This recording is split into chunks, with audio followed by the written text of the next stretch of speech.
আসসালামু আলাইকুম ওয়া রাহমাতুল্লাহি ওয়া বারাকাতুহু। আলহামদুলিল্লাহ, আল্লাহ পাক রব্বুল আলামিনের দরবারে শুকরিয়া আদায় করি যে আল্লাহ পাক রব্বুল আলামিন তার একটি মহান হুকুম পবিত্র কুরবানি সম্পর্কে আলোচনা করার তৌফিক এনায়েত করছেন। এই জন্য শুকরিয়া আদায় করি আলহামদুলিল্লাহ। আজকে আমরা জানব কুরবানির ফজিলত সম্পর্কে। কুরবানির ফজিলত সম্পর্কে পবিত্র কুরআনে এবং হাদিসে অনেক বর্ণনা রয়েছে। আল্লাহ রসুল সাল্লাল্লাহু আলাইহি সাল্লাম বলেন, কুরবানির দিন যেই সমস্ত পশু কুরবানি করা হয়, হাসরের মাঠে সেই পশুগুলির দাঁতগুলিকে হাসরের মাঠে উঠানো হবে এবং সেই দাঁতের উপর তুলে বিদ্যুৎ গতিতে পুলসিরাত পার করে বেহেশতে নিয়ে যাবে। সুবহানাল্লাহ।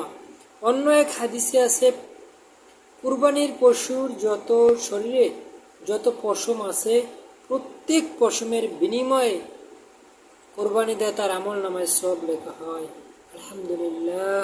অন্য এক হাদিসে আছে, আল্লাহ রসুল সাল্লাল্লাহু আলাইহি সাল্লাম বর্ণনা করেন যে কুরবানিকৃত পশুর রক্তের প্রথম ফোঁটা মাটিতে পড়ার আগে কুরবানি আল্লাহ পাক রব্বুল আলামিনের দরবারে কবুল হয়ে যায়।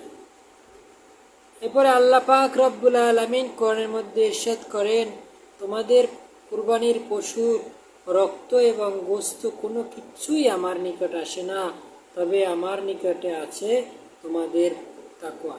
এই জন্য আমাদেরকে নিয়তকে খালেস করতে হবে, আল্লাহর জন্য কোরবানি দিতে হবে। মহান আল্লাহর হুকুম, যাদের সম্পদ আছে, যাদের টাকা পয়সা আছে, এদেরকে কোরবানি দিতে হবে।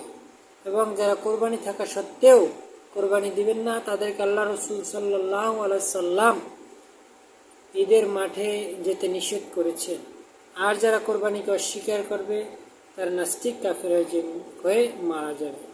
এই জন্য আমাদেরকে মহান আল্লাহ পাক রব্বুল আলামিনের মহান হুকুম পবিত্র কুরবানি করতে হবে। আমা তৌফিক ইল্লা বিল্লাহ। আসসালামু আলাইকুম ওয়া রাহমাতুল্লাহ।